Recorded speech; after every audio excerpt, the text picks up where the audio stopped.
Hello, and welcome to the 9th part of the ancient Roman iceberg. If you haven't seen the previous parts, I would definitely recommend you go check those out first, as they cover some things that we're going to get deeper into in this episode. Anyway, let's get into the video. We start today with the 10th and the final tier in our iceberg. It is represented by the Emperor Majorian. And what better place to start than with that of Majorian himself? Majorian was born sometime around the year 420. His family was heavily involved in the military aristocracy of the Western Roman Empire.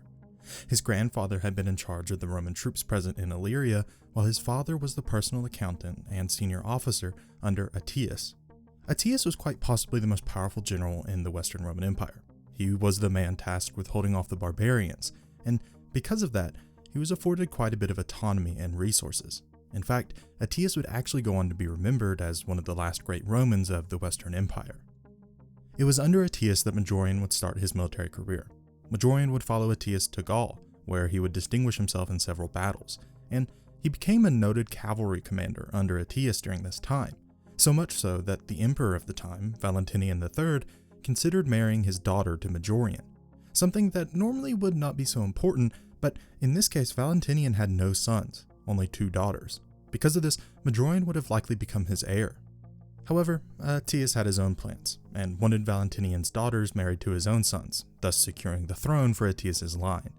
Majorian was thus expelled from Aetius's staff, and for several years he was out of the public eye entirely. But in 454, Majorian was called back into service by Valentinian himself.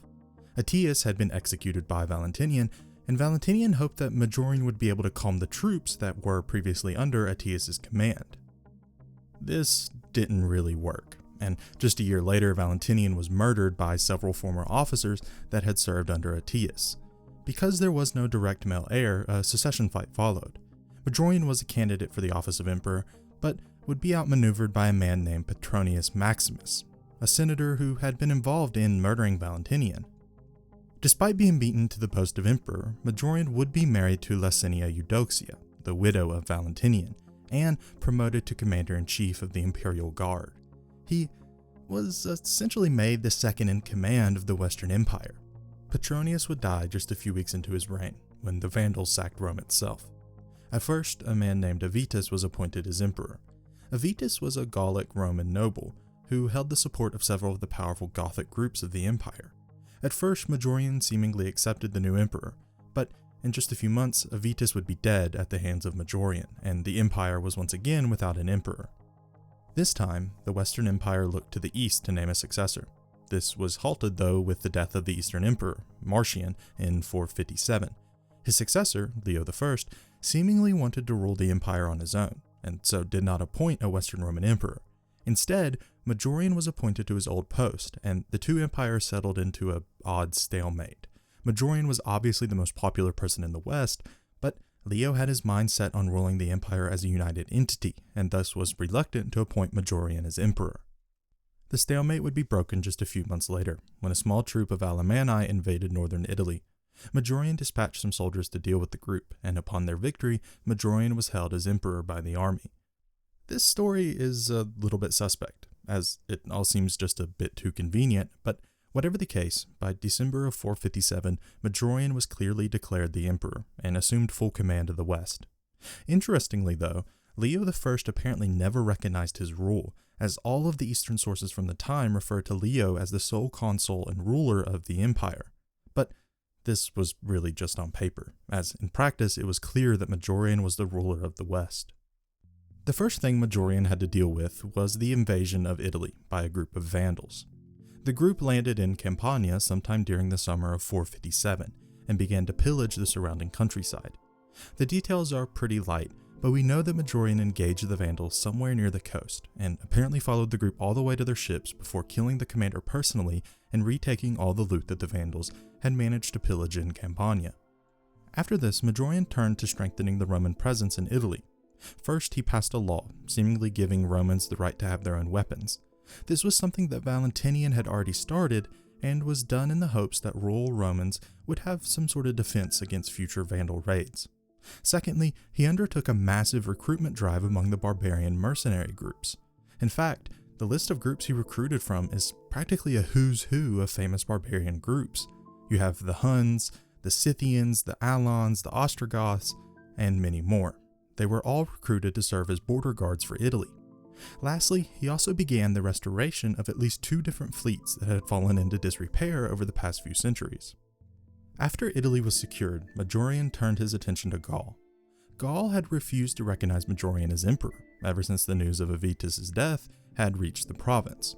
Remember, Avitus was of Gallic nobility, and seemingly quite popular in the province.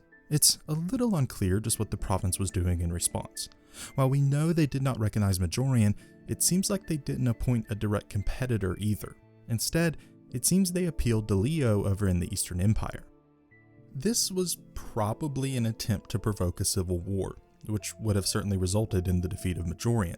The East at this point was far, and I mean far, more powerful than the West. However, we have no record of Leo ever really responding, so these attempts were seemingly unsuccessful. In the latter half of 458, Majorian personally led an army out of Italy, seemingly made up of mostly barbarian units, into Gaul. He defeated the Visigoths at the Battle of Our Lady, so bad that they were forced to agree to a humiliating treaty. The Visigoths would give up all their conquests and claims to Hispania and would return to foederati status, essentially a vassal kingdom. Majorian then moved to the north of Gaul, and using both his barbarian mercenaries and the newly vassalized Visigoths, re-established control over the region.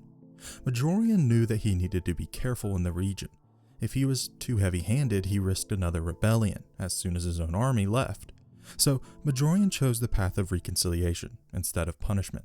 He appointed the son-in-law of Avitus as his representative for the province, and apparently granted several tax remissions to the larger cities in the area. This seemingly calmed the province enough that Majorian felt confident in leaving the immediate area. He turned his attention south, towards Hispania. Hispania had been conquered by the previously mentioned Visigoths following the Vandal sack of Rome in 455.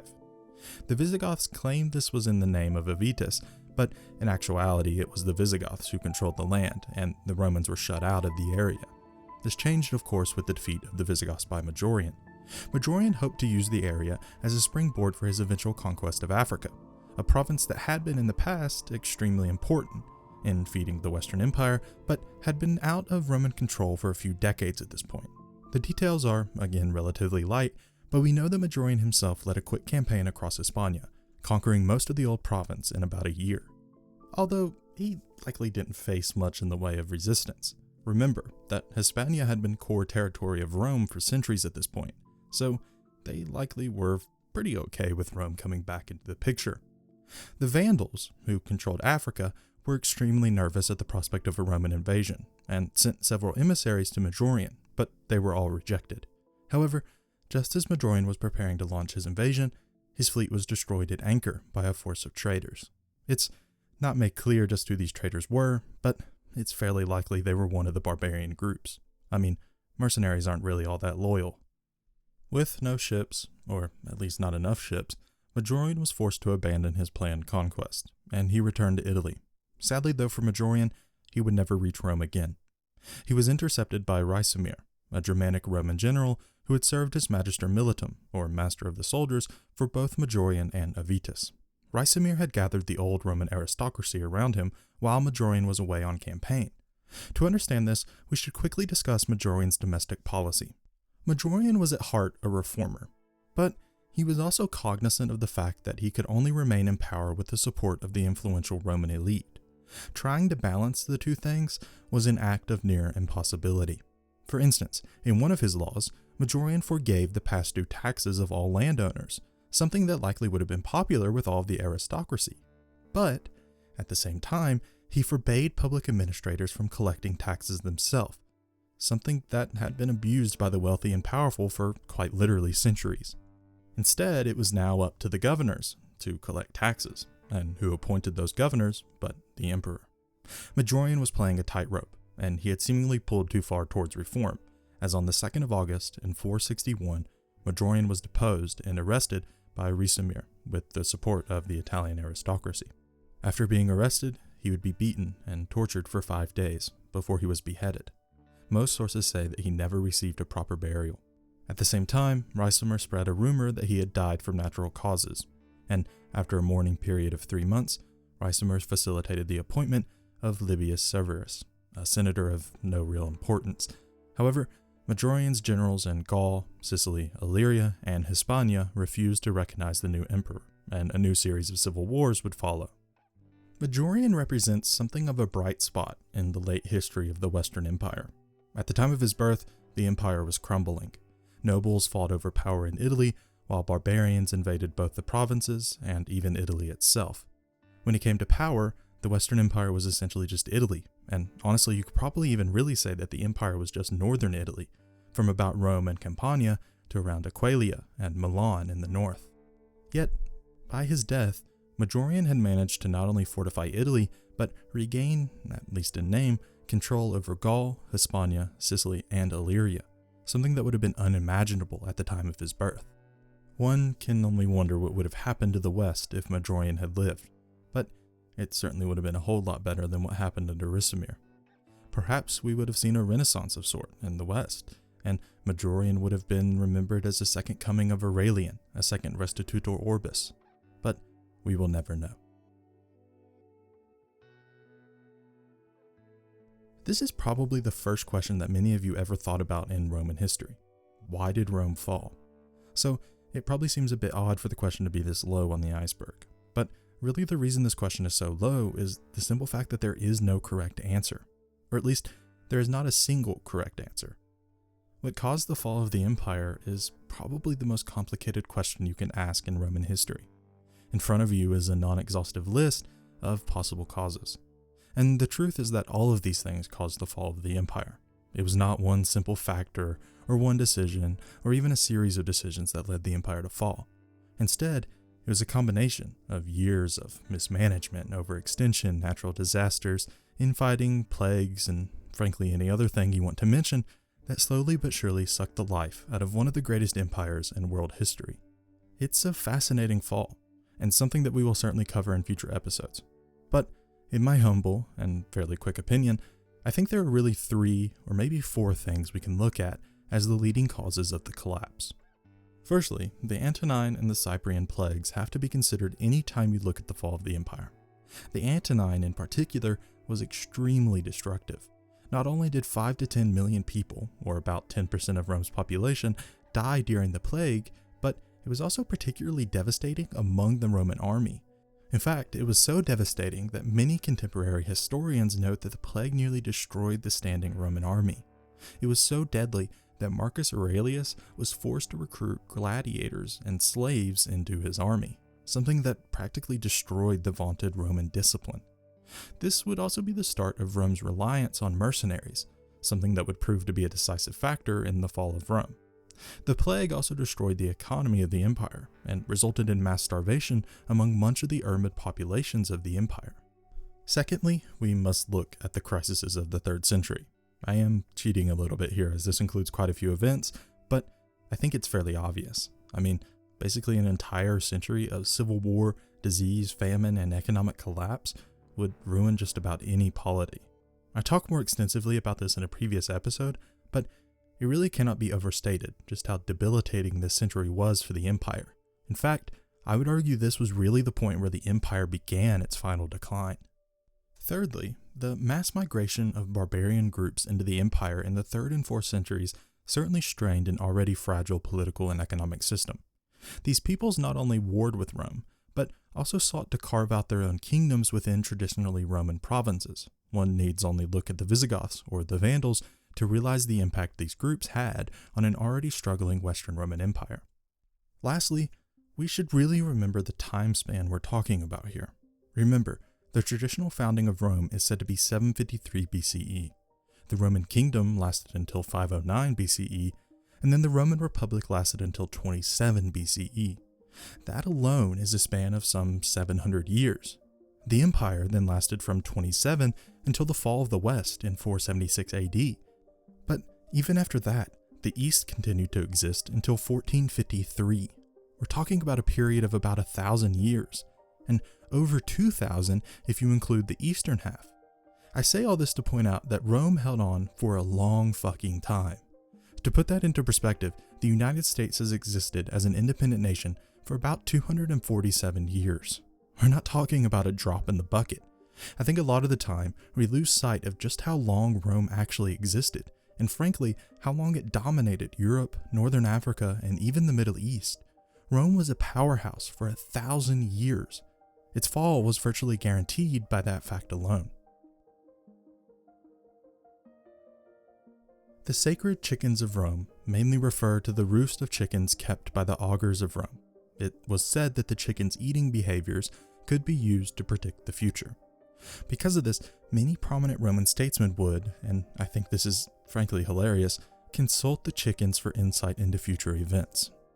One of the most famous accounts of the chickens being used concerns Publius Claudius Pulcher, a Roman commander during the First Punic War. It was said that Pulcher consulted the chickens for approval for his plan to launch a surprise attack on the Carthaginian fleet. The chickens were apparently not eating, and this was an extremely bad omen. Pulcher responded by saying, quote, "Since they do not want to eat, let them drink." He would then toss the chickens into the sea. Which is actually one of the best ways to respond to a bad omen that I can think of. He would go on to launch his surprise attack, which was a complete disaster, and resulted in the near annihilation of the entire Roman fleet. Pulcher was humiliated, and most sources suggest he was exiled for his actions. There are several more stories about the chickens scattered throughout Roman history, but it is clear that they held a level of respect and reverence among not only the priestly class of Rome, but also the normal people and the aristocracy. We don't know exactly what happened to this tradition, nor when it died out, but it is an interesting aspect of Roman history that I think a lot of people probably know next to nothing about. It's also particularly amusing to think about something like this happening in the modern day. Just imagine Joe Biden or Donald Trump consulting a group of chickens to try and guide American foreign policy. Although, to be honest, it would probably work out quite a bit better than what's currently happening. So if anyone watching has an inside link to the White House, maybe drop a few suggestions. I would happily serve as the augur, and I'm sure I can get us some chickens. Just name the time and the place.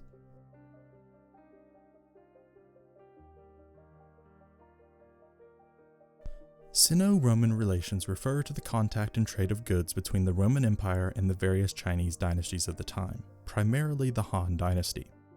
These were mostly indirect contacts that started around the 2nd century BCE. By this time in Roman history, the existence of China was known, at least vaguely. China was often confused with India, and it was mostly just known as the place where silk came from. Most of this knowledge came from merchants, as they were really the only people who made the long journeys.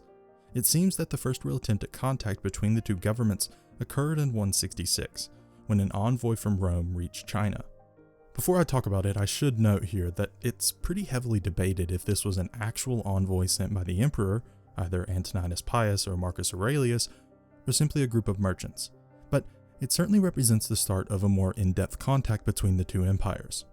The contact would increase as the centuries passed, and by the time of the Byzantine Empire, the two empires were certainly fully aware of each other.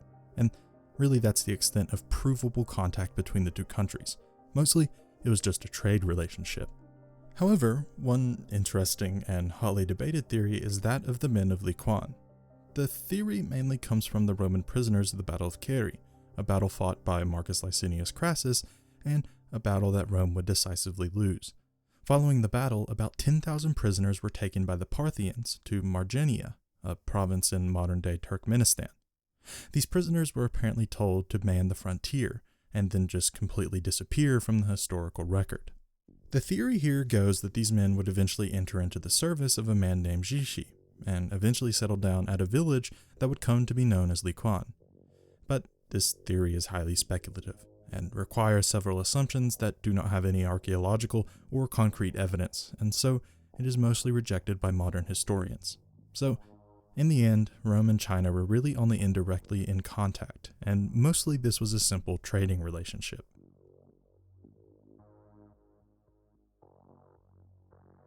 This theory is mostly based around the simple fact that much of the sourcing for the early history of Rome is based around men like Livy.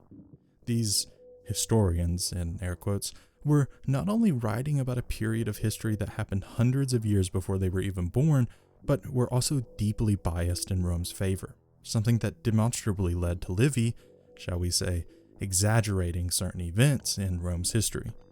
Further, many of these sources are supposedly based on works that we simply have no record of.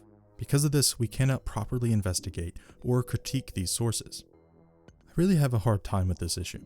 Primary sources, or at least contemporary secondary sources, are vital in documenting history. But the truth is that we simply do not have these sources for the early history of Rome. It is really only after the First Punic War that we start to have any sort of contemporary writings, and even those are fragmented. I think my thoughts on the subject are really that Livy and others like him must be read with a careful eye. We cannot take his account at face value. We must look for archaeological evidence, cross-check what sources we do have with each other, and try to look past the obvious Roman bias to try and find the real history. I feel like I am being a bit harsh here, so let me just say that I am a fan of Livy. I find his works to be immensely fascinating, and his writings are some of the most important that we have on early Rome. In fact, in a lot of cases, they are all we have. So we certainly cannot dismiss these writings out of hand, and nor should we. There is real history in Livy's work, but there is also some, shall we say, fabrications. We really must be careful when reading works like Livy's Ab Urbi Condita, as simply believing the book at face value can lead to our understanding of history being flawed. But what do you all think? Let me know in the comments. And that's it. This is the last tier of the iceberg, a project I started several months ago. I didn't mean for this series to go on this long, but time and life kind of got away from me. But I hope you all enjoyed the series, and I hope I've brought something to your attention that you had never heard about before. Thank you all for watching. I hope you enjoyed it, and I hope you learned something. I again want to apologize for my recent absence. Life is hard, and sometimes it comes at you fast. I've been really demotivated recently, and it's been hard for me to function in daily life, much less focus on videos. Combine that with the lingering cold that I really can't seem to get rid of, and you get no videos for weeks at a time. I cannot promise that we are back for good, but I think we are. I've been feeling much more motivated and much more interested in making videos recently, which is probably a good sign. I really think that this series saps some of the life out of me. I love digging into a singular work like Ab Urbi Condita and finding the intricate details of battles and political history, but it's hard to do that in a series like this, simply because there is so much to talk about. It was extremely hard for me to condense some of these topics into these videos.